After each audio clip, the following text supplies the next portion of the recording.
Continue for 15 kilometers. ಬೆಳಗಿನ ಜಾವದ ವಂದನೆಗಳು.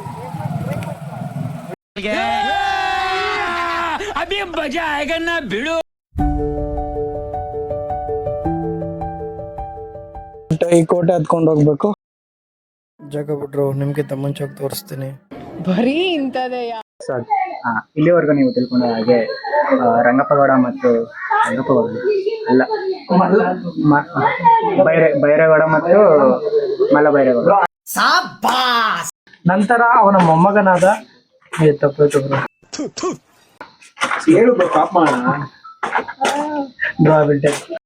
ಏನೋ ಮಾಡ್ತೀರಾ ಗುರು. ಹೀಗೆ ಸ್ಟ್ರಾಂಗ್ ಆಗಿ ಬೆಳೆದ್ ನಿಂತಿರೋ ಆಕ್ಚುಲಿ ಕೋಟೆ ಮೇಲ್ಕ್ ಹೋಗೋದಕ್ಕೆ ಅಂತ ನೀಟಾಗಿರೋ ದಾರಿ ಇಲ್ಲ, ಈ ತರ ಮಣ್ಣು ದಾರಿ ಐತೆ.